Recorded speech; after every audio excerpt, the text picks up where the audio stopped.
Hey, everybody, and welcome to this episode 243 of the Thoughtium Navigating Now virtual roundtable series. I'm Anthony Ewing, CEO and co-founder here at Thoughtium, and we are joined live by today's guest, Mark Benzaquen. He is a principal at OCC Investor Education, and we're going to tap into Mark's practitionership, his leadership, and even his hot takes on education and how education can be a differentiator for you as a brand and as an organization. But before we dive in, we want to welcome everybody to this episode of Navigating Now. We go live every Thursday afternoon at 3 p.m. We particularly want to welcome and thank our LinkedIn community, our growing LinkedIn community. Week over week, we continue to invite new people to the table. And Navigating Now almost 5 years in, close to 250 episodes, has always been about bringing leaders like Mark with perspective and leadership topics that matter most. And today, again, we're going to be talking about how we as organizations can differentiate ourselves by leveraging customer education. As an L&D practitioner, I'm all about the learning experience. But our work here at Thoughtium is mainly focused on internal training.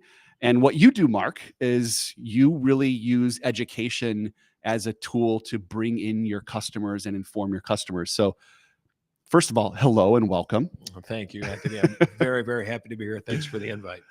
Before we get into what you do at OCC and this concept of education, a little bit of an icebreaker. Let's get to know you, Mark the human.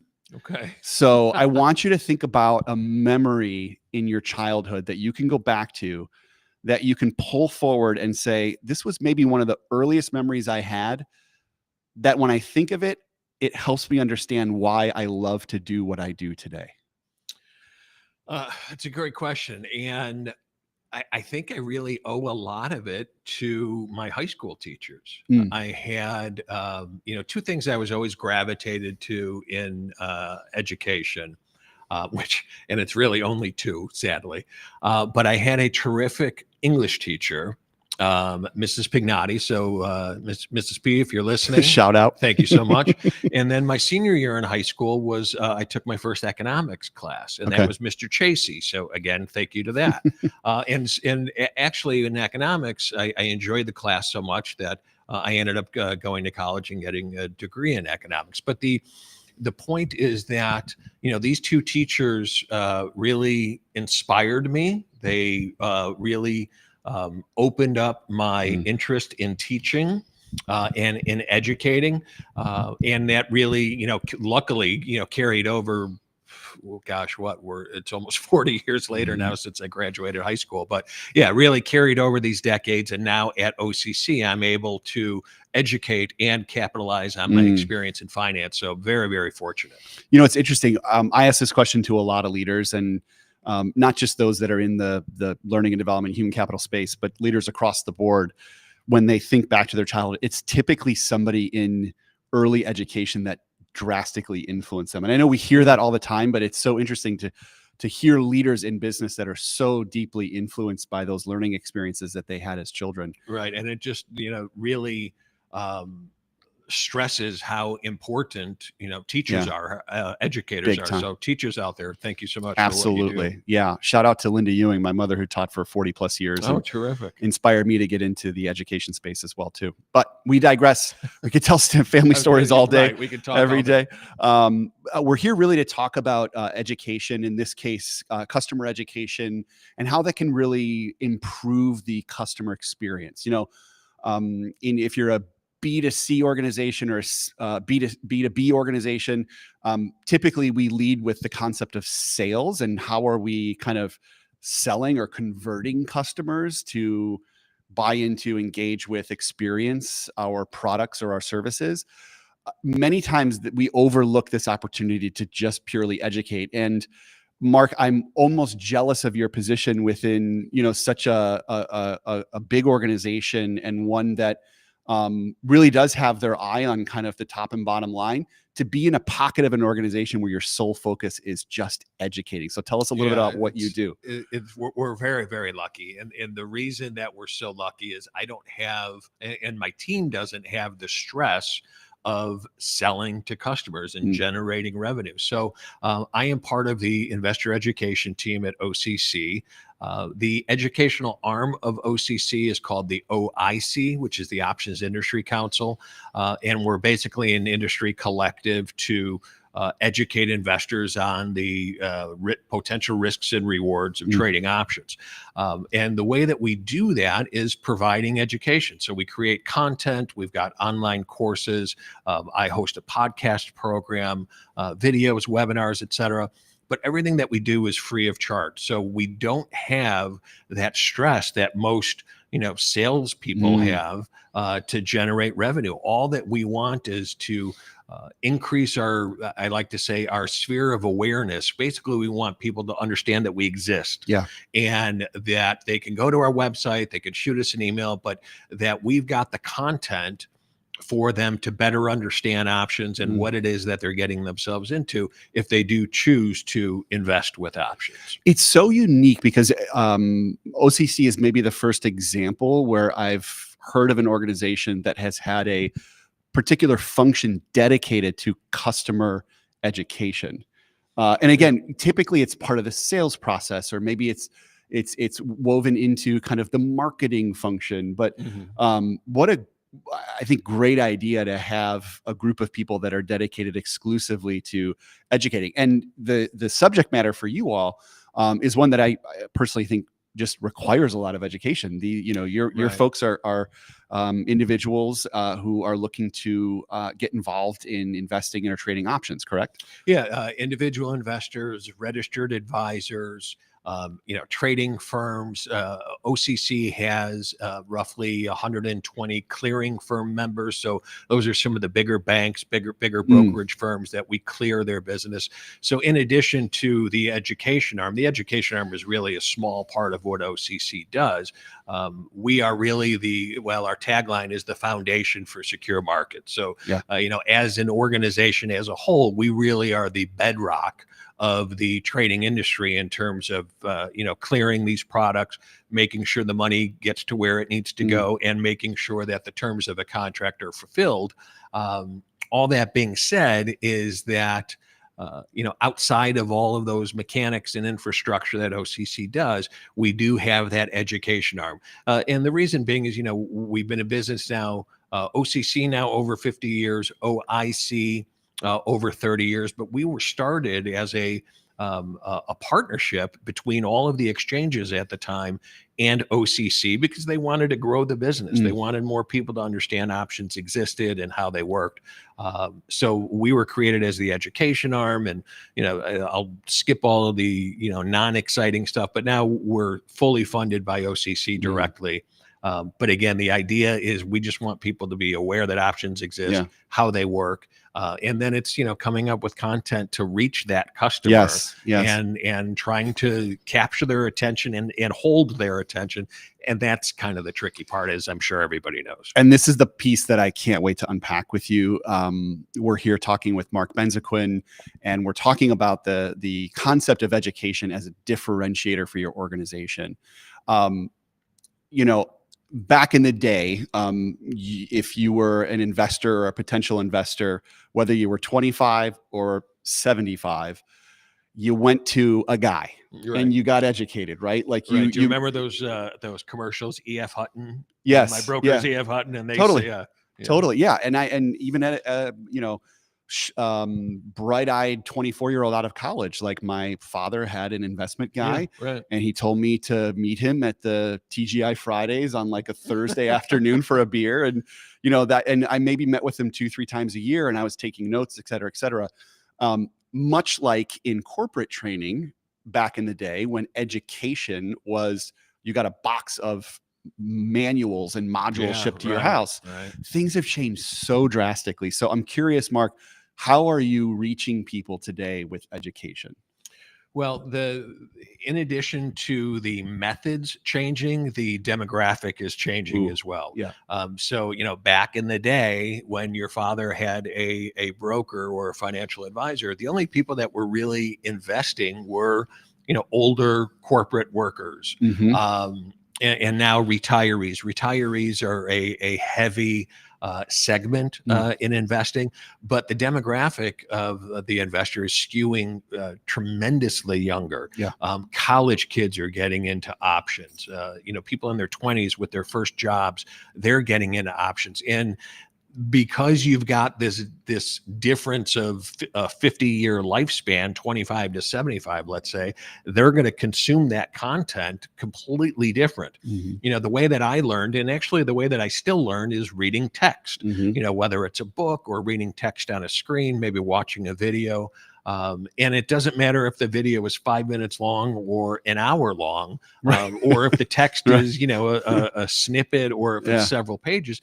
That's how I learn. Now, the younger generation, and please don't come at me, millennials, but it seems that they have a shorter attention span. So we need to reach them with more digestible content, shorter form video. They certainly don't want to read a screen.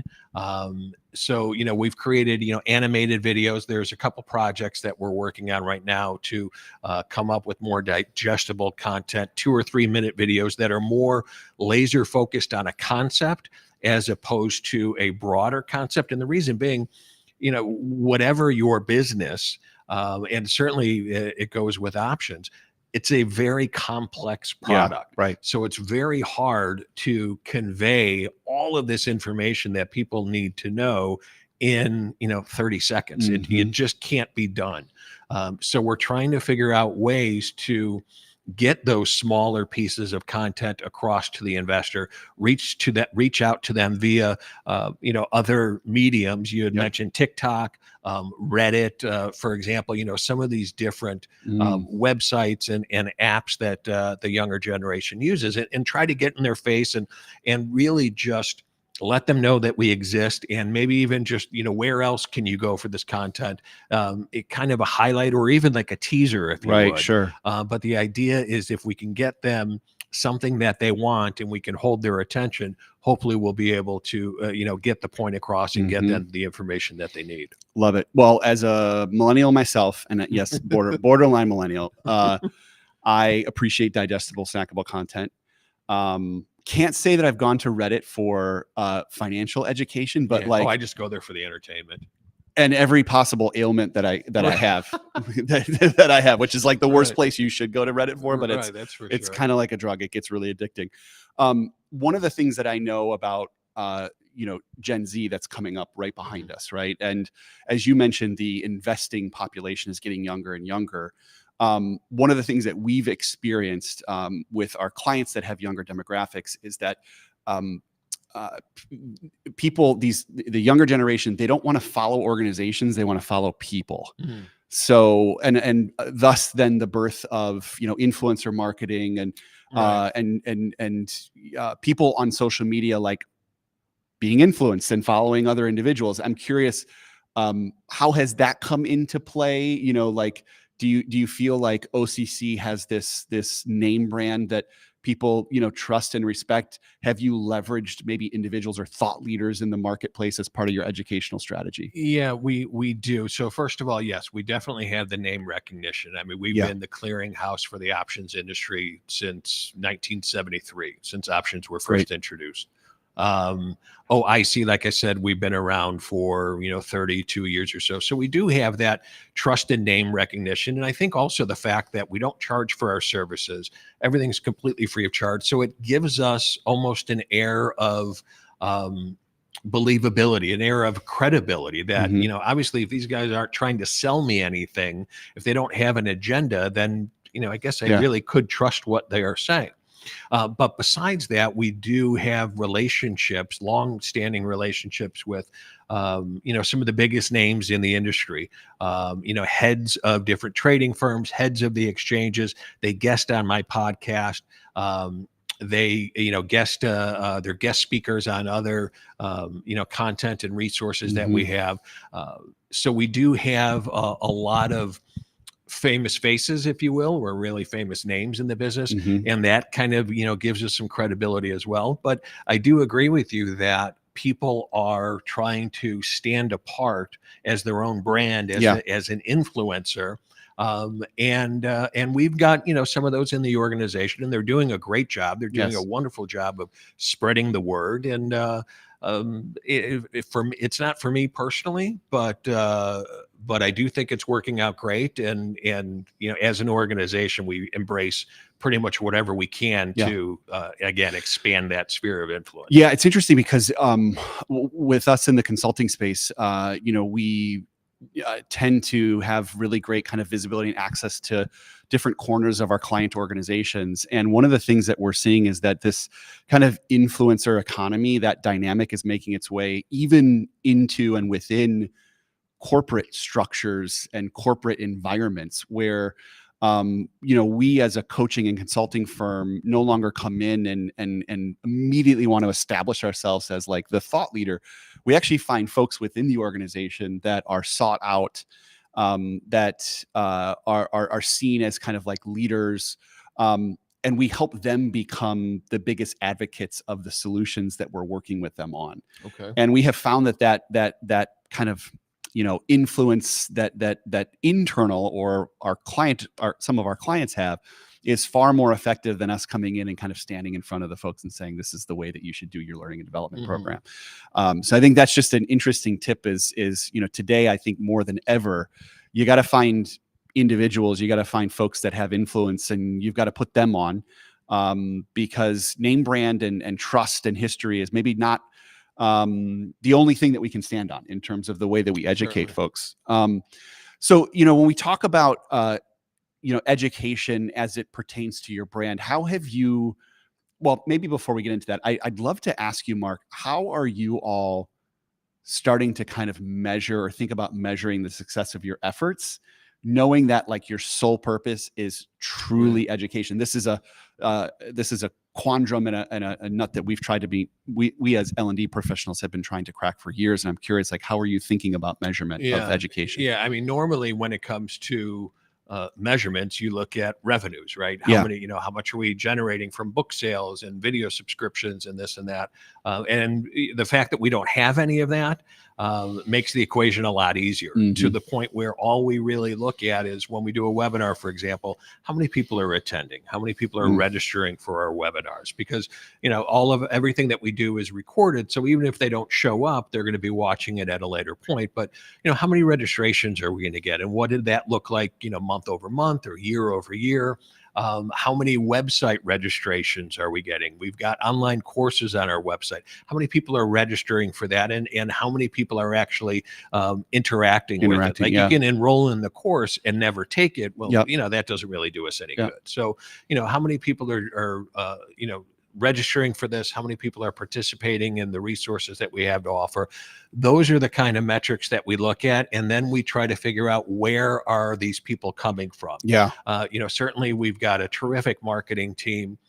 We also have a third party ad agency that we go out to. And so, are we getting registration simply from people that know who we are already? Are we getting it from these new websites that we're advertising on? What it may be. But that's kind of what we look like, or that we're looking at. How many people are registering? And again, that's just our sphere of awareness. So the more people that are aware that we exist, we see those numbers coming back by website registrations and et cetera. I just think education is such a powerful sales and marketing tool. It really is. I think about, I have a twin sister who's been in the mortgage industry for, 30 plus years. Shout out to Christina Ewing. She watches the show every week. That's where I got my start. Out of college, mortgages for 6 years. And 20 years ago, there was very little education. There was more kind of like marketing tactics. Right. Oh, absolutely. She has built an incredible business on the back of becoming a very niche expert in very specific aspects of mortgages and putting 30-second or less snackable pieces of those content on Instagram, TikTok, YouTube, et cetera. Excellent. And it's just been an incredible tool. So I think for all of, our audience that are in, kind of the enterprise land, we have a lot of folks that tune in that are learning professionals, marketers, leaders within organizations. I think it's really important to distinguish the difference between sales and marketing and education. There's room for both. education can be an incredible gateway to bringing people in, providing some free value, getting them engaged with your brand a bit, and building trust, and a far more potent starting point for a more specific sales or marketing tactic. So it's almost like you see education on the front lines, right, of Sure. like the customer experience. Whereas I think a lot of organizations, especially those scrappy organizations, are maybe trying to kind of start with the right hook. It's all about the jabs, and the Right. education can be the jabs. Yeah, and it's, if you start with the education and it's quality education, you're differentiating yourself from a competitor. Yeah. You're showing the user, whether it's a client or an investor or a customer, however you describe it, you're showing them what is setting you apart from, somebody else, from your competition. And depending on that education that you're offering, it may give them an idea that, wow, these guys are the real deal. This is where I need to go. Because in our case, specifically, they get the impression, and not even an impression because it is reality, but they get the understanding that we're not trying to sell them. We don't care what it is they trade or how they trade. We just want them to know what it is that they're getting themselves into. And I think that gives us that credibility. I'd like to say that we are like, Switzerland when it comes to trading, right? We're neutral, we're unbiased. We don't have an agenda other than making sure people understand what it is that they're doing. We just learned last week that our number one viewed piece of content for Navigating Now on all platforms over, I believe it was the last quarter, was a piece of content that culminated in a bit of an educational PDF that folks could download on a really hot topic about how we design and deliver, great in-person experiences. Yeah, the take homes. 1,000%. Yeah, 1,000%. And so, again, just another reminder that education can be not just a tool in your toolbox, but a real differentiator. And I'm curious, as we close out, Mark, can you think of maybe like a very specific success story where like your education and educational services on the front lines of the customer experience has really made a profound impact, or like maybe somebody came to you and said, "Hey, I'm a long time, customer and investor with OCC because of what you all did." Yeah, it's interesting. So we do, in addition to our content on our website, we also respond to emails on a daily basis. Little white glove treatment. Huh? Yeah, we used to have phone service and live chat service and email, but things are kind of going the streamlined direction. So now it's email only. But the point being is that we often hear from investors, longtime investors, financial professionals that have been advisors for 30 or 40 years in the business, and they say, "You know what? I watched your webinar yesterday." Or I read this piece of content on your website, and I never realized X, whatever it may be. The reason I bring it up is, our product options are incredibly complex, and there are so many nuances to it that you could be a trader for 30 years and not encounter a certain situation that you are now encountering, and you have no idea how to manage it. You have no idea how to survive. So that's where we come in. And when we talk to these people, and, I did a webinar yesterday, for example, and there's a concept that I explained where you can really get burned on your trade if you don't know this, let's say. But the point being is the comments that we got from the survey that we did at the end, so many people were saying, "You know what, this is so helpful. And I know it doesn't happen all the time, but I did get burned the exact way that you had said. And boy, I wish that I had known then what I know now. I wish I had known that your company exists. I wish I knew that your content and resources exist." So when we hear something like that from somebody who's been in the business for 30, 40 years, somebody that was on the trading floor, with myself or my colleagues, each of us have, been in the business for 30, going on 30 years or so. We're all traders and brokers. But the point being is when the people that really should know what's going on don't, and we tell them something that we don't know, it's really gratifying because, again, it just goes back to, I want I want to help people. Yeah. It's one of the reasons that I was attracted to education. I want to help people understand what's happening. I want to help them avoid mistakes if I can. I don't like people losing money. I don't like seeing people getting crushed.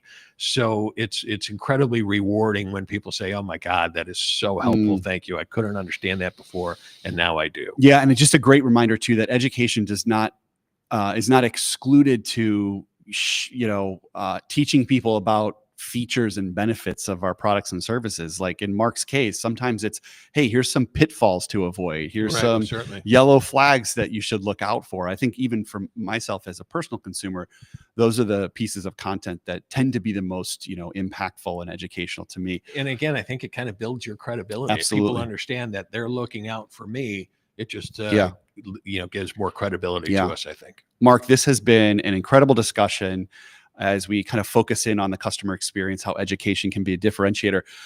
Before we wrap up, you ready for a quick lightning round, a fun lightning round? Absolutely. Okay, cool. What's something that you're reading, listening to, or watching today that you're totally geeking out about? And it does not have to be about options or even business. My favorite TV show ever is Ted Lasso. I've seen this series half a dozen times. Yeah. I watch it when I'm, on the treadmill at the gym. I watch it on the train. If I'm, in a bad mood, I pop Ted Lasso on. I know the show by heart. It's pretty much the best thing that's ever been on TV. It's probably like The Sopranos for me. It gets better every time that you restart it. And I love The Sopranos. Oh, I was a big HBO fan. 6 Feet Under, Sopranos. Yeah, good stuff. Chicago Air and Water Show. Are you a buyer? Oh, absolutely. Yeah. Huge. And are you like rooftop or I'm out on the lake? Rooftop. Well, it's a good question. And actually, my nephew, Zach, if you're watching this, he's got a boat. He was talking about going out over the weekend. So if you're watching this, I'm free over the weekend. I would love to do it on a boat. I love that. Speaking of, what's something here? You're a Chicago guy, right? Yeah. What's something here in Chicago or the greater Chicagoland area that everybody should know about, but maybe few people do? The fact that deep dish pizza is for tourists only. Oh, I love this. Should we just start the episode over again? Make this the topic? No, that's not to say it's not good. I do love deep dish pizza. But, I remember I read somewhere that, Times Square in New York is kind of like Chicago deep dish. It's for tourists only. Totally. And so few people actually know that. Yeah. And then you show them and teach them the layers of Chicago style pub pizza and the myriad of incredible little hole in the wall pizza places here in Chicago. And it's just, nobody can contest with Chicago pizza. Now, I lived in St. Louis for a year during college, and the best pizza that they had there was Pizza Hut. Right. Oh, it was awful. It was the worst year of my life, just from a pizza standpoint. The rest was terrific. Also, interesting pizza fact. I saw yesterday that over the course of the last, I think it's 10 years, Domino's outpaced the top 4 tech companies in terms of growth and return on investment. It's such a shame. And how, right? I mean, maybe it was, COVID and how available they are. Yeah. I mean, my kids, it was wonderful. My kids, when they were younger, they loved those $5 Little Caesars pizzas. So, they'd have hot and ready's. Right. They'd have a sleepover and I'd go, pick up maybe, 3 or 4 pizzas for them. And then I would go get the good stuff for my wife and I. That's the best. Well, we could talk about pizza all afternoon, but Mark, thank you so much for joining us on my pleasure. The Navigating Now Roundtable series. What a great educational session this was today. I really enjoyed the conversation, and you can find today's episode and all future episodes at thoughttium.com/live. Again, we go live every Thursday afternoon at 3 p.m. with leaders like Mark, conversations like this that matter most for you all. And we'll see you. We will not be here next week. Next week is maybe one of 2 Thursdays that we do not go live. Our Thoughttium team will be heading off-site as an organization, unplugging a little bit from the day-to-day and creating some space for our team to take a breather, to connect with each other and grow as an organization. We create the space as our moniker. It's what we challenge our clients to do every day. Yeah. So we just feel it's really important for us to do the same. So we will actually be off next Thursday and back the following with a new leader and a new topic for you all. So thank you so much for tuning in. Have a wonderful rest of the week, and we'll see you soon.